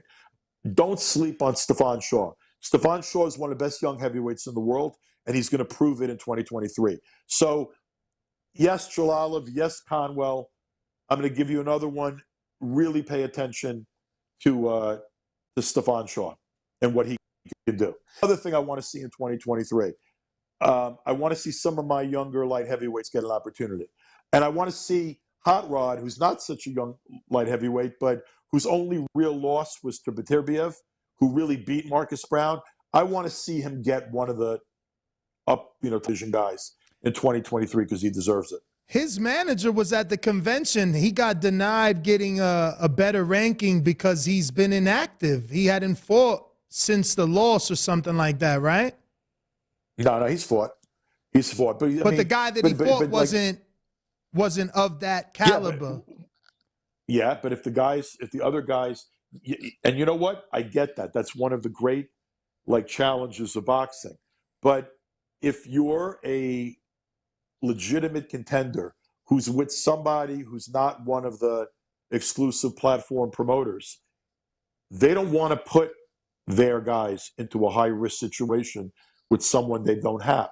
So you could sit there and say, I'll take fair wage. I'll put my guy in on your platform. Just pay me.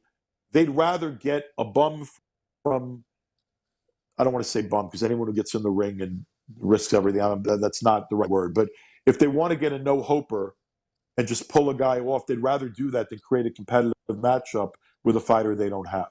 So it becomes very difficult to make more competitive fights. Follow up on that, fair wages. What's that mean to you? Define that, please. It means the same kind of package you would pay to another fighter that maybe is within your stable. And by the way, if you want to take an option, which promoters do in our business, and particularly now where fighter, I don't want to turn my fighter over to another promoter, but if a fighter is on ESPN, I understand that ESPN, if that fighter wins in a good fight on their platform, wants to see that fighter again, I'm happy to make it for the next fight or the next two fights on that platform. The same would go for DAZN. The same would go for Showtime or Fox. That's only fair. But I shouldn't have to release a fighter. And there's one major promoter out there who I'm not going to name, who every promoter on earth knows, just picks up the phone knowing that a fighter's and goes directly into the fighter's DMs or goes into the fighter's text messages and only and one fighter, only one promoter does DMs. You speaking of Edward?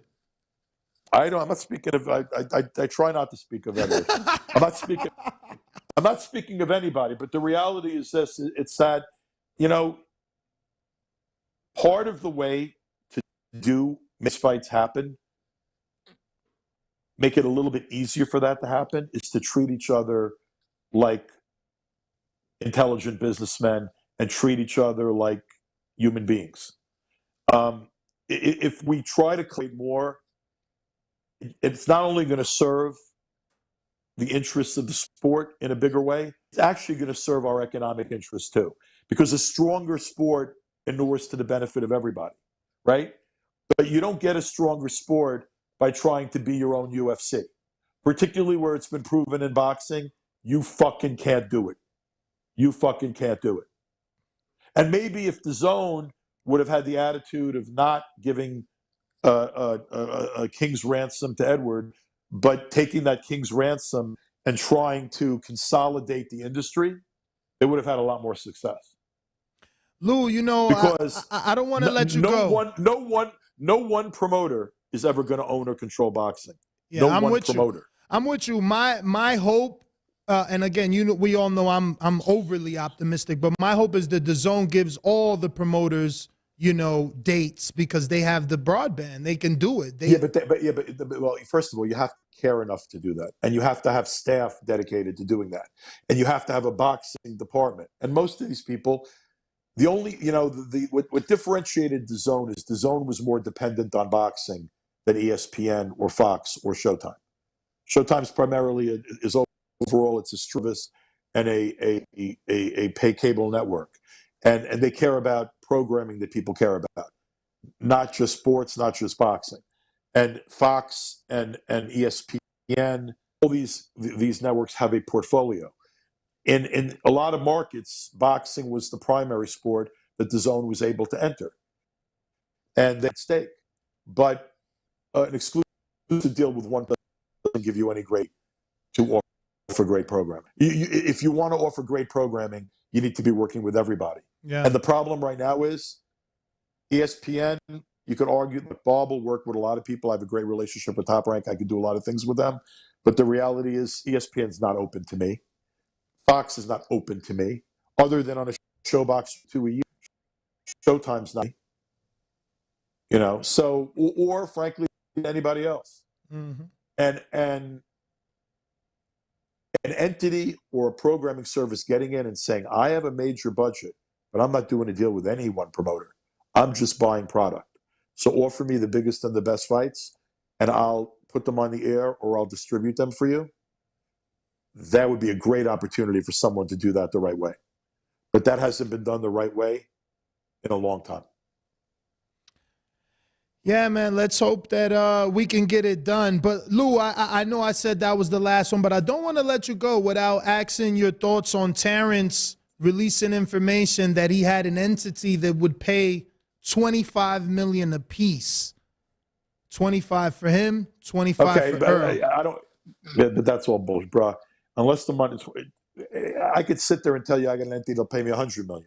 If the money's not in the bank, I don't have shit. And if someone, if at the point at which Terrence or someone else has an entity that'll escrow $50 million, and then you could talk about it.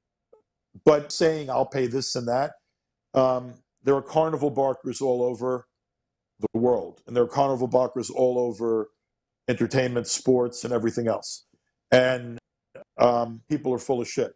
And what counts is money in the bank, not some promise of money in the bank. But what's your thoughts on, again, he released information that Earl and Al were not interested in even knowing the parties. Al went as far as telling him, I'm not giving this fight to anybody. I don't know. I wasn't there. And I also know that people react differently to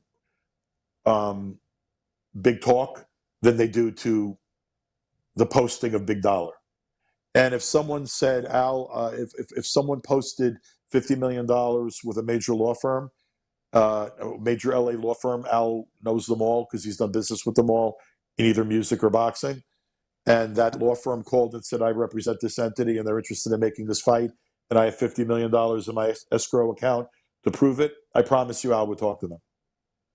And I haven't talked to Al in over a year.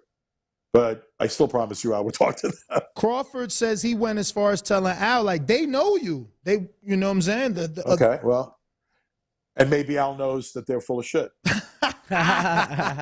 All right, Lou, that's it. Because you know I can talk to you all day, man. So thank you for your time. And look, you know that Al and I ain't breaking. Like, Al was one of my good friends for many, many years. I still like and care about Al. Give me the story, Lou. Give me the story, because the streets say no, there is a story. The streets say that you guys fell out when you took Deontay Wilder over to DAZN, that you made that meeting without first talking to Al. So I guess that's where the loyalty or the, whatever happened. But is that the case? Was it you just trying to work at getting Deontay the best possible deal for him? Yeah, I thought it was me just trying to make the best possible deal. But I want to be honest. People, like, when you know somebody a long time, and Al and I have known each other for 25 plus years, that and for most of those years, we were very friendly, talked almost every day. Al's a micromanager. Al is a captain, and Al expects everyone to work. I'm not, like, I'm my own guy. It's not, we didn't fall out because it was anyone's fault, really. I mean, we can argue about what happened with Deontay or whatever, but that's in the rearview mirror. I put that past me. But that's not the only reason. The real reason is I'm not a worker bee. Like, I'm not a promoter for hire. And we worked for a long time, but sometimes guys can be good friends, and sometimes you can respect the fuck out of somebody, really can't work for them. You know what I mean? And that doesn't make them a bad guy, and it doesn't make you a bad guy. Just means you can't work for them. And that's why you're not going to hear me talking shit about Al, because that relationship worked for both of us from a business standpoint for as long as it did, and then it didn't. And that's probably as much to do with me as to do with him. How many shows did you do in your time with Al from the opening of the Barclays Center? Because you seem to be the lead promoter for New York at that time. I think I was for a number of years. I did a lot of shows with him. You don't have a number? And you know what? I don't have a number. I never counted them. The only reason I ask is because Marshall Kaufman said he did 36 shows. That's a lot. I mean, whatever Marshall did, I did more. But it doesn't really matter how many you did. The reality was, like, look, at a time where I needed to, the stuff I was doing for him really served me and my company very well. And Brooklyn was my hometown, and I got to build something with him in Brooklyn, which was a lot of fun for those 5 years. And at some point, like, everything ends, man. And I got no bitterness or hate about that at all. And like, I got a lot of fond memories of working with PBC and Al, and I'll always have those. Would you revisit? Would you pick up the phone? I would. I have picked up the phone, and on occasion, if Al needed something I was doing, working with, or wanted to talk about something, he'd pick up the phone. I would. Of course I would. I pick up, but then again, look, if Eddie calls me and there's a piece, like, particularly with the women fighters, and DAZN has spent a lot of money in that area, and Eddie's done a lot in that area. If they call me with a fair offer, I'll do a deal with him too. I'll do a deal with anybody. So if it makes sense and creates opportunity for my fighter, I have to think that way when these promoters and people I've done business with in the past are so tied to platforms and outlets that if my fighter to make a fight that's on that platform or outlet, I have to have this attitude, right? So it's one that I'll carry with me until I'm out of boxing, that I'll work with anybody. Just because you, again, have the knowledge from being in this sport so long, what can you tell us, I guess, your best guess of the trajectory of Jaron Ennis being a promoter that's in pretty much I would say you're in better shoes than Cameron Duncan because you've been doing it longer, but obviously you're not a major. No, I'm a promoter. Cameron's not. Well, I'm a promoter. he just became a No, promoter. I'm a promoter. No, I'm a promoter. Shots fired. Cameron's not. Okay. No, it's not fire. It's just fact. I mean, you're not a promoter because you say you're a promoter. He was a great manager.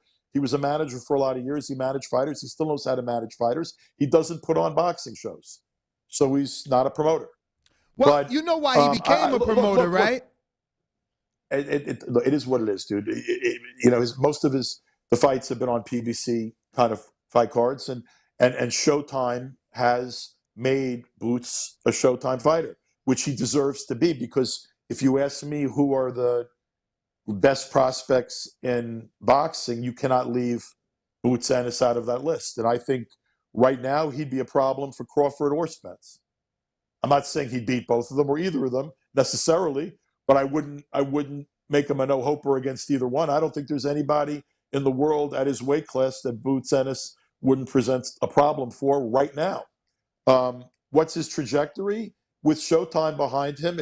Honestly, it's also going to be a matter of the other sides of the fight, right? What are the biggest fights that could be made for him within that Showtime PBC universe? And there are some big fights. So, I think that, with you think they're going to happen though, because he's not with PBC. Not with PBC, with PBC. I was particularly if I had Showtime as behind Boots as he is, and I was Cameron, I'd probably be trying to make a deal with PBC. Absolutely. Do you believe, with your knowledge again, that Crawford could land, if he cannot for whatever reason get the Earl fight?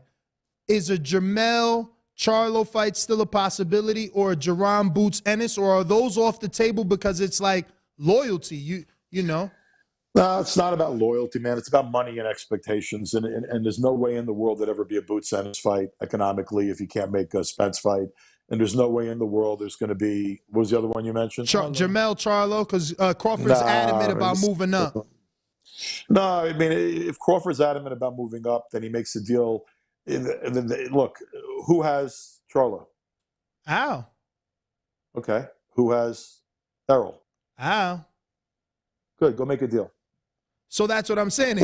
Or go hire somebody who really can brain and understands the business to make the best deal on your behalf. Are you like that? Like, are you the type of guy that you'd be like, you know what, let me call Terrence. Terrence, let me negotiate this deal for you. Or are you just like, man, not my business, I stay out of it? I mean, it ain't my business and I stay out of it, frankly. He's a free agent right now. I know him. I respect him. I think he's one of the greatest fighters who's ever lived, who hasn't had the opportunity to show it yet. See, the unfortunate thing is Bud can say, I don't give a fuck, but he gives a fuck. Now, he's already a future Hall of Famer because he's that good, but he really has all-time great kind of talent. But you need to beat the Spences and the Charlos and move up and weight and do all those kind of things to prove it. Do you think you still got enough juice to make that fight for him? If he gave you the authority? It's not about, look, he could sit here and he said, well, look, Al wouldn't show me all the revenues and Al wouldn't let me be a true partner. I mean, no, it's not the way it works. But you know what you need? You need someone that can give you a good estimate of what it's going to perform. And then you need to get a guarantee based upon what it's likely that fight's actually going to perform, which really is not that hard to study and show. Eddie Hearn seems to believe 400,000 is the most he'll guarantee that fight. I'm not going to, I got to crunch the numbers and look at everything, but I don't think that that's that far off. I think that it's a sort of a $500,000 buy kind of fight, not $1 million buy kind of fight right now. I think it's a $500,000 buy, which, by the way, makes it one of the bigger fights that you can make in our sport. But that limits what the total revenue would be. And you could pretty much guesstimate what the gate's going to be by comparing it to similar kind of product. And when you put the money together, it's not that hard to figure out what the two fighters should be guaranteed, understanding that nobody should be losing money to pay them. Doesn't mean anybody should be making as much as the fighters or more than the fighters, but people who work are entitled to get paid. And the fighters should make the majority of the money, but not more money than is available. And, you know, if I was representing, I haven't invested money in Terrence's career or spent a lot of money on him. If he came to me and he said, hey, Lou, help me negotiate the fight, I would do that for him at a number of percentage points, not a lot, because it's more getting paid for your services. But he needs, I'm not saying it has to be me, but he needs somebody that understands that world, pay-per-view, sites, economics, what does it cost to put on the event? I mean, no one's opening their books to Bomac and Terrence Crawford. Why? Why not, Lou? The way you said it is just, I'm sorry. But Lou, we appreciate. To be honest with you, they have a hard enough time opening their books to another promoter. I mean, right now, do you think anyone? I don't know what Aram's arrangements are with ESPN under an exclusive deal, or Eddie's with DAZN, or Al's with Viacom or Fox. So, am I ever going to get true reporting if I do a deal with Eddie? No, but I'm going to do a deal where I'm going to think I negotiate something that I think is smart, based upon what I think revenue streams will be, based upon intelligent, educated estimates and guarantees that reflect risk and reward. And I know the business for 33 motherfucking years. And I'm a Harvard-educated lawyer. I know how people steal from other people, and I'm not going to let them steal from me or my fighter. So I can protect my flank. But to think that a fighter or a manager or trainer is going to get an open book from a platform behind the promoter is absurd. Well, not happening. It's not happening. Hopefully, you know, we just had Terrence here, and I know Bomac loves to listen. Hopefully they can hear it and understand that this is, you know, good advice and you know, bring you in, man, because you said something on this interview. Let me just say, you said on this interview, that's one of the fights that you want the most. So maybe you can be a part in getting it done. It's a fight that, as fans, we deserve to see. Like, I think for a long time, those who know that those are the two welterweights that stand a bit above everybody else. It's a shame when that kind of fight doesn't happen.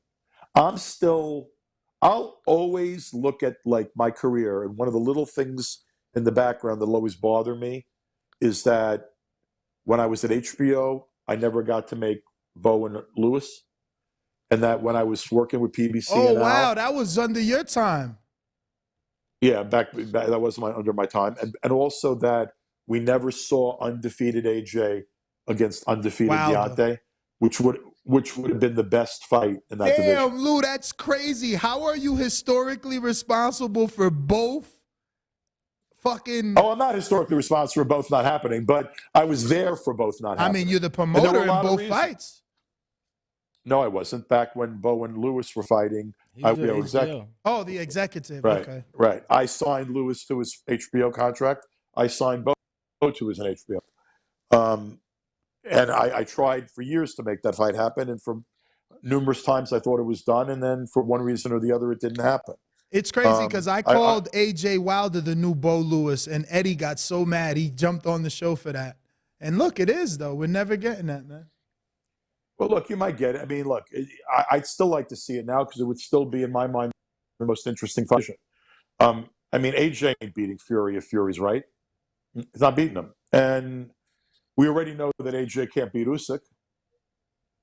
And what was the fight that most people wanted to see from the beginning? The one that didn't happen. AJ and Deontay. Mm-hmm. So, I mean, look, it's a shame. We shoot ourselves in the foot too often. Could you imagine if there was never a Super Bowl? You played a whole NFL season and you never saw the fucking Super Bowl? Because we don't have any structure. We need that from other sports. They have structure. Well, thank you. Haven't I been saying that to you for the last fucking 10 years? And on that note, I'm finally getting off the fucking phone. All right. Merry Christmas, we everybody. We appreciate you, Lou. Happy holidays, Happy Lou. New Year. Likewise. Everybody out there listening, everybody supports boxing. Have a great New Year and have a happy, healthy holiday season. Send Thank your you. mother our love. Exactly. Send your mother I our will love. do that. Thank you, guys. Thank you. All right. God bless. Yeah. There you have it, ladies and gentlemen. Lou DiBella. Let's hope that Terrence and Bomac heard this and say, you know what, fuck it, man. Let's give Lou a shot because listen, Lou. it's a percentage for hire, right? What do you care who could get it done? You know, what do you care who could get it done? If Lou feels, listen, I got Al's ear, we've done business, I can get it done. Let him get it done. If you love this interview, you know what to do. Get it done yourself. Go ahead and share it. Put this on your Facebook, on your Instagram. Let people know we had a fantastic interview with Lou DiBella. We appreciate everybody that tuned in. I am your host, Nestor Gibbs. Find me on Instagram and Twitter at NestGTO. Bring woke Denny. We are the boxing voice on all forms of social media and wherever podcasts can be found. Catch us on the next one tomorrow morning, 6 a.m. Pacific, 9 a.m. Eastern. Peace. Arrivederci.